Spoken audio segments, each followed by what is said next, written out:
ओम शांति। आज की मुरली है 12 फरवरी 2025 की। सभी मुख्य पॉइंट के साथ देखेंगे आज की मुरली की हेडिंग। बाबा ने कहा, मीठे बच्चे, तुम्हें भगवान पढ़ाते हैं, तुम्हारे पास है ज्ञान रत्न, इन्हीं रत्नों का धंधा तुम्हें करना है। तुम यहाँ ज्ञान सीखते हो, भक्ति नहीं। आज की मुरली से प्रश्न है। बाबा ने कहा, मनुष्य ड्रामा की किस वंडरफुल नूंद को भगवान की लीला समझ उसकी बड़ाई करते हैं। उत्तर है, जो जिसमें भावना रखते उन्हें उसका साक्षात्कार हो जाता है। तो समझते हैं यह भगवान ने साक्षात्कार कराया, लेकिन होता तो सब ड्रामा अनुसार है। एक ओर भगवान की बड़ाई करते, दूसरी ओर सर्वव्यापी कह ग्लानि कर देते हैं।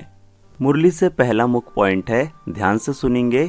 भगवान उवाच, बच्चों को यह तो समझाया हुआ है कि मनुष्य को व देवता को भगवान नहीं कहा जाता।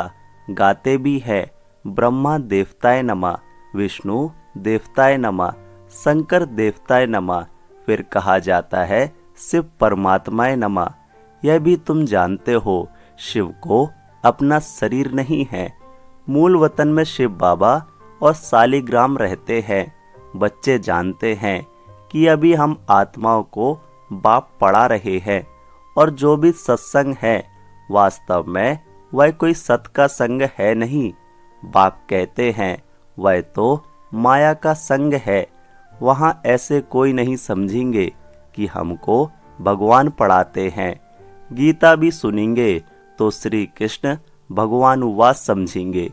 दिन प्रतिदिन गीता का अभ्यास कम होता जाता है, क्योंकि अपने धर्म को ही नहीं जानते।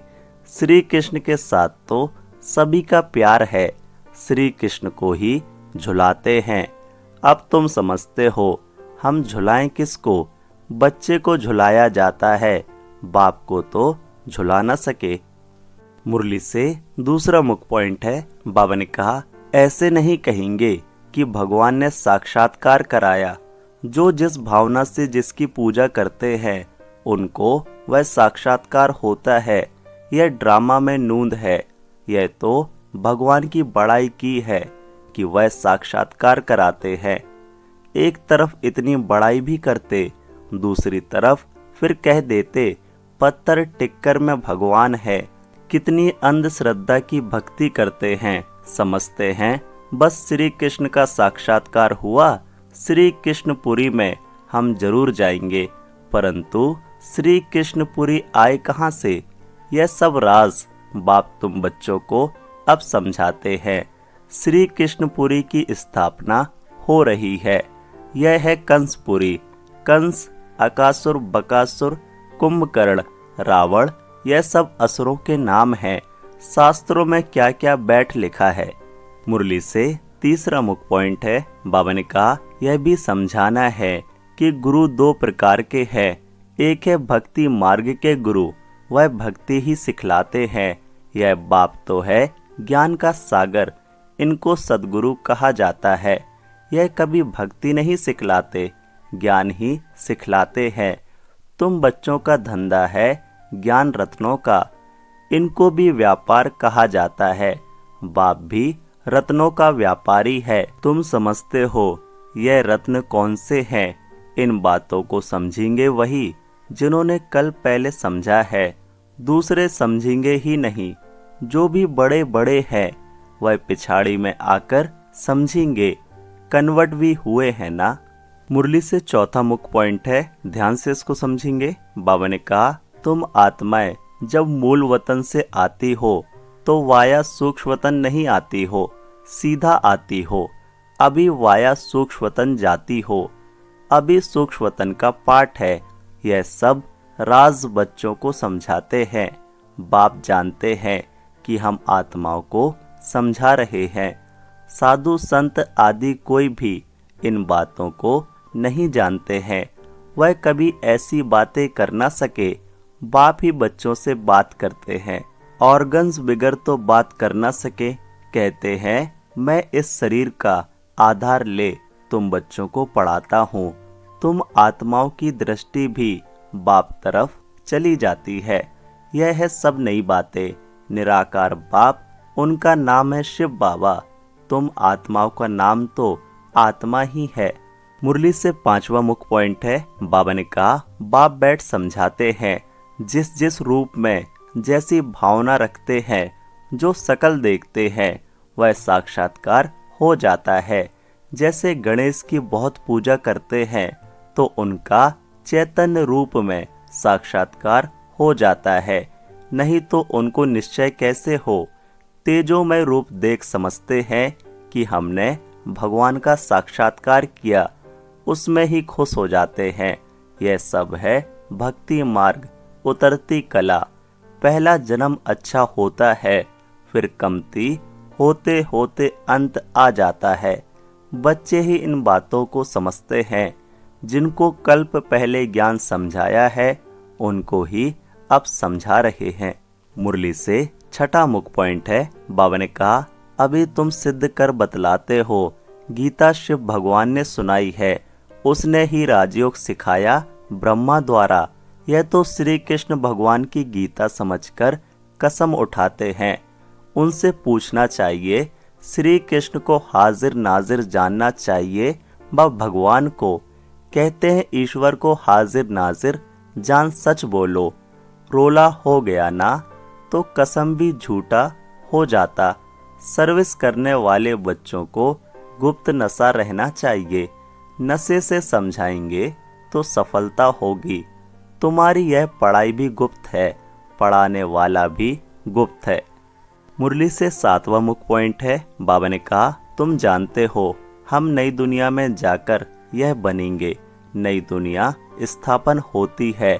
महाभारत लड़ाई के बाद बच्चों को अब नॉलेज मिली है, वह भी नंबरवार धारणा करते हैं। योग में भी नंबरवार रहते हैं। यह भी जांच रखनी चाहिए हम कितना याद में रहते हैं। बाप कहते हैं यह अभी तुम्हारा पुरुषार्थ भविष्य 21 जन्मों के लिए हो जाएगा। अभी फेल हुए तो कल्प कल्पांतर फेल होते रहेंगे, ऊंच पद नहीं पा सकेंगे। पुरुषार्थ करना चाहिए ऊंच पद पाने का। मुरली से 8वां मुख्य पॉइंट है, बाबा ने कहा ऐसे भी कई सेंटर्स पर आते हैं जो विकार में जाते रहते हैं और फिर सेंटर्स पर आते रहते हैं। समझते हैं ईश्वर तो सब देखता है, जानता है। अब बाप को क्या पड़ी है जो यह बैठ देखेगा। तुम झूठ बोलेंगे, विकर्म करेंगे तो अपना ही नुकसान करेंगे। यह तो तुम भी समझते हो। काला मुंह करता हूँ तो ऊंच पद पा नहीं सकूंगा। सो बाप ने जाना तो भी बात तो एक ही हुई। उनको क्या दरकार पड़ी है, अपनी दिल खानी चाहिए। मैं ऐसा कर्म करने से दुर्गति को पाऊंगा। बाबा क्यों बतावे। हाँ, ड्रामा में है तो बतलाते भी हैं। बाबा से छिपाना गोया अपनी सत्यानाश करना है। पावन बनने के लिए बाप को याद करना है। तुमको यही फुरना रहना चाहिए कि हम अच्छी रीति पढ़कर ऊंच पद पावे। कोई मरा हुआ जिया, उनका फुरना नहीं। फुरना अर्थात फिकर रखना है कि बाप से वर्षा कैसे लेवे, तो किसको भी थोड़े में समझाना है। धारणा के लिए मुख्य सार है, पहला, गुप्त नशे में रहकर सर्विस करनी है। ऐसा कोई कर्म नहीं करना है जो दिल खाती रहे। अपनी जांच करनी है कि हम कितना याद में रहते हैं। दूसरा पॉइंट, सदा यही फिक्र रहे कि हम अच्छी रीति पढ़कर ऊंच पद पाएं। कोई भी विकर्म करके झूठ बोलकर अपना नुकसान नहीं करना है। आज की मुरली से प्यारा वरदान है, बाबा ने कहा मन मना भव के महामंत्र द्वारा सर्व दुखों से पार रहने वाले सदा सुख स्वरूप भव। डिटेल है, जब किसी भी प्रकार का दुख आए तो मंत्र ले लो, जिससे दुख भाग जाएगा। स्वप्न में भी जरा भी दुख का अनुभव ना हो, तन बीमार हो जाए, धन नीचे ऊपर हो जाए, कुछ भी हो, लेकिन दुख की लहर अंदर नहीं आनी चाहिए। जैसे सागर में लहरें आती हैं और चली जाती हैं, लेकिन जिन्हें उन लहरों में लहराना आता है वह उसमें सुख का अनुभव करते हैं। लहर को जंप देकर ऐसे क्रॉस करते हैं जैसे खेल कर रहे हैं, तो सागर के बच्चे सुख स्वरूप हो, दुख की लहर भी ना आए।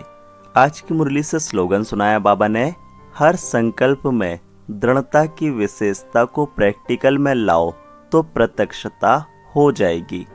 अव्यक्ति सारे एकांत प्रिय बनो, एकता और एकाग्रता को अपनाओ। बाबा ने कहा, स्व उन्नति में, सेवा की उन्नति में एक ने कहा, दूसरे ने हाजी किया, ऐसे सदा एकता और दृढ़ता से बढ़ते चलो। जैसे दादियों की एकता और दृढ़ता का संगठन पक्का है, ऐसे आदि सेवा के रत्नों का संगठन पक्का हो।